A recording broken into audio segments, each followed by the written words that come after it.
Hey guys, and today we are bringing you the best, and I mean the best competitive striker build. I've been using this in VFL and other competitive games for FIFA or EAFC 24, and this striker build has been getting the best controls, the best touches, finishing absolutely everything. The passing on the build is absolutely insane. We've been playing a lot of back stick crosses to knock back down into the box. We run onto them and score them, guys. This build is absolutely insane. Before we get into this, make sure you leave a like, subscribe if you're new, and we'll keep bringing you the best EAFC Pro Clubs content there is. But anyway, let's get straight into this build, guys. As you can see, we still got the Kylian Mbappe build, and if you haven't seen that video, make sure you go and check it out if you want a build like Kylian Mbappe in EAFC. Kind of ignore these stats in a way. They're very good. You might be able to see them. 343 matches played, 643 goals, and 558 assists. Ignore the match rating. Any is broken on this game. Anyone that plays pro clubs knows sometimes you get the odd comment, what's wrong with your any? It's broken. Don't worry about it, guys.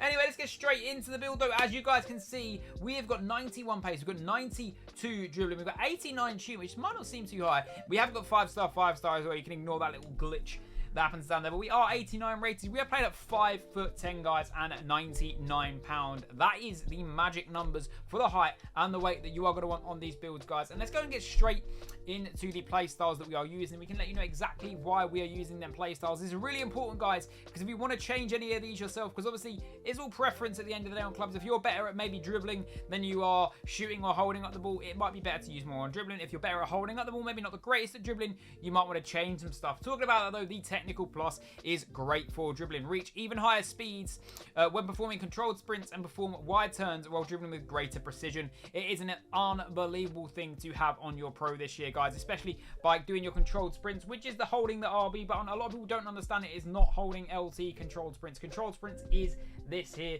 When you're running with RB, you will keep the ball at your feet. It'll be glued to your feet, and that is why RB dribbling is so OP this year. And if you do it again with the technical plus, it becomes even better, guys.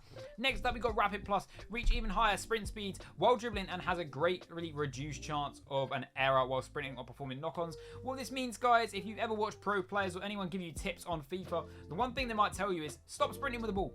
Simply stop sprinting onto the ball, stop sprinting with the ball. If you've got space and you have space to run down the line, fair enough, sprint it. But if you've got time, if you've got people in front of you and you've got that little bit of space, let go of your RT button, just jog with it. It's all you need to do, guys. And this will basically mean if you do sprint, you have less chance of having an error, less times around a big touch.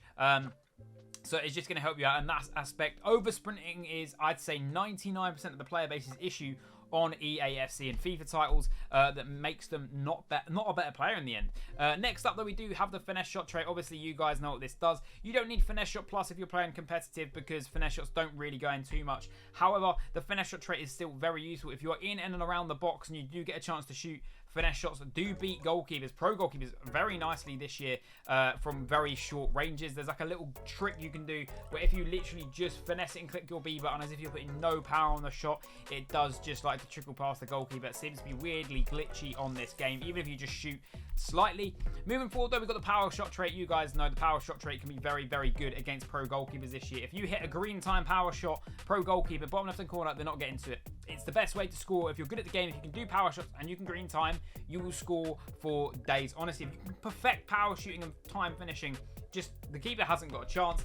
Incisive pass, then, guys, it's one thing you're going to want on this build. The passing stats aren't the greatest. Incisive pass is going to improve that. What it does is through passes are more accurate, swerve passes are delivered with more curve, and precision pass travel faster to the destination. So basically, guys, RB passes, they're pretty quick, they're going to go there quicker. Passes through gaps, going to go there even quicker. More chance of getting to the player without them being intercepted, which is hugely important on this game.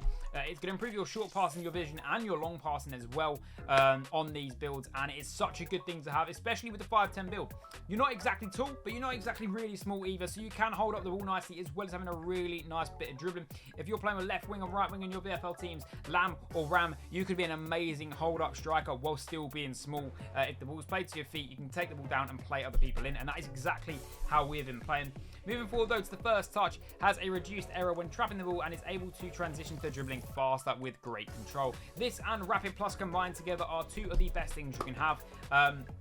Very, very nice to use, especially with the first touches. A lot higher reduced error if you sprint into the ball and have rapid plus. And this, your chances of having heavy touches is heavily reduced. It still happens, and it will happen because that is the game's way of having a bit of a skill gap to make sure people don't sprint all the time in situations where they don't need to. Press proving keeps close control of the ball while jogging at a jog speed or blah, blah, blah, blah, blah. Very nice to have press proving. It's just going to keep the ball close to you. That mix of technical plus makes the ball glued to your feet. And last but not least, relentless. If you are in competitive games playing up front with a build like this, you're probably going to be doing a hell of a lot of running. So relentless is just going to keep that stamina up for you throughout the game, and it will be very, very useful for you, especially if you go into a cup game, any tournaments. If you guys know 11, you'll know if you go into extra time, this will literally set you apart from a lot of the other players that aren't using it, and will allow you that extra bit of help in them tight games that may potentially get you the winning goal. Well, let's go into our attributes there, guys, and then full on acceleration and sprint speed. We've got to the cheater archetype. Not too much to say about that there. I think you guys know exactly what we're going with there. We've gone all the way to shot power here on 87 shot power. We do have 96 finishing, guys, on this build as well, which is unbelievable, and 92 long shots. And then we've gone all the way down here, as you guys can see, to the long shots. We've got ourselves the finisher archetype and the 5-star weak foot. Let's not forget that to give us everything. We have got 83 penalties in this build, which is perfect. All you need is that. And 78 free kick accuracy, which might not seem too high, but I score a hell of a lot of free kicks on this build. Let's talk about the dribbling that we got, though. The dribbling is very, very nice. We've got the Maestro archetype as well as having the Lynx archetype with the 5-star skill moves completely maxed out. The dribbling is going to be unbelievable. 86 agility, 91 balance, 99 second positioning, 94 ball control, which mixed with your your first touches on your rapid plus, on your ball control. It's just going to be unbelievable. 93 dribbling, and obviously the 5-star skill moves. And that's absolutely everything we got on this build, guys. The 510 with all of that mixed in is going to make the build feel absolutely unbelievable. Let's quickly go and check through some of the stats there as well, sorry, as I kind of skip past a lot of them. But yeah, the 92 acceleration, 91 sprint speed, finishing obviously 96, long shots 92 are some of the key highlights you want to look at there, as well as 86 volleys and 87 shot power. So you're not exactly the tallest player in the world, but you do still have a lot of power behind your shots, which is going to come in handy for the long shots as well. But let's talk about as well the passing, guys. Obviously not really put anything on passing, but the passing, as you can see here, 74 vision, don't ignore that, 72 crossing.